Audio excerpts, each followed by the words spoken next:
Hi, George here. Currently in Photoshop Beta is a brand new way of working with gradients that's going to be a game changer. I mean, this is just phenomenal once I show you what this does. Normally, when you do a gradient, you would grab the gradient tool over here. You would then pull your gradient down. You'd have a gradient on your picture. You could then go back in and pull it a different direction if you wanted to, or try different things, change your colors over here, try a different gradient. A lot of trial and error to get exactly the right look on that.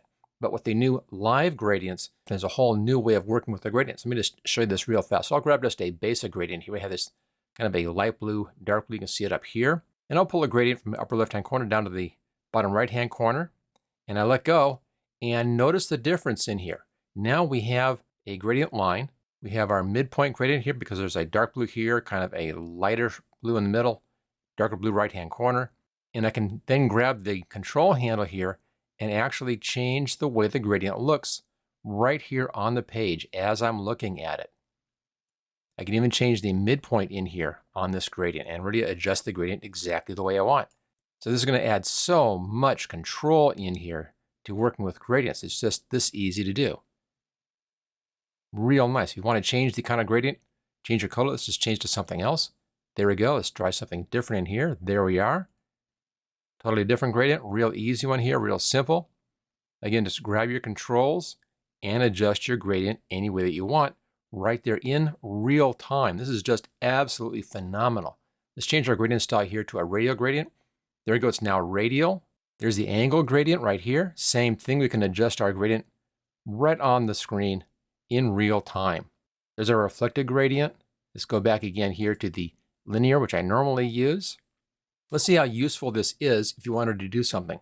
I have that picture in the background back here. Hide this for a second. And this does a nice picture, fairly straightforward, nothing exciting about this, and that's the problem, nothing exciting about this. Now, one of the things that I like to play around with is to put color into an image by adding in a gradient on top of that and then blending the gradient into the picture with blend modes. And we'll see how that works. Let's go over here, and I'll grab just some bright colors in here. Grab my gradient tool, make sure we're on the gradient layer. There we go. And here's our bright color gradient. Let's now blend this in, go to the blend modes. You can do a lot of different blend modes, of course. Just scroll down through this. Now what I like to use is either overlay or soft light. Hard light is a bit too much. I'll do a soft light in here. And I'll pull the opacity back on this just a bit.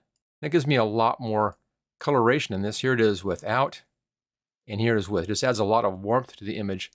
Just that easy. Now we can change our gradient. If we're not happy with that, let's just change to a different gradient in here.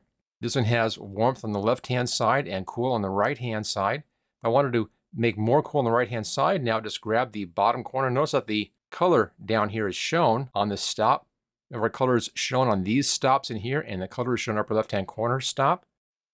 I can then pull that blues further in, put it right about here, so I have cooler on the right-hand side and warmer upper left-hand side. Let's bring in a bit more opacity on this one.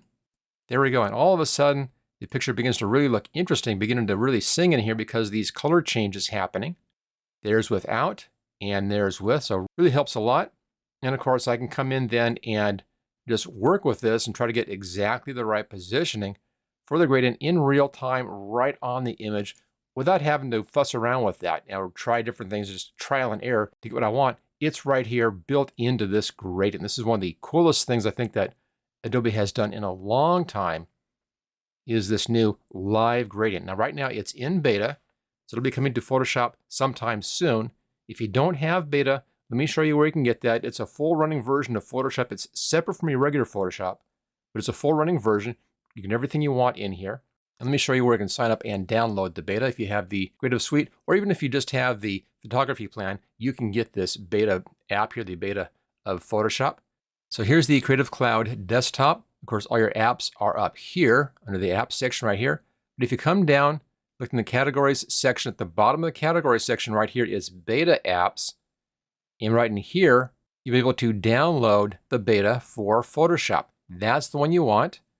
And you can then play around with this new live gradient and even keep the files. When you're done playing with this, you can come over here and then just uninstall if you want to, or if you have the space, just leave it on.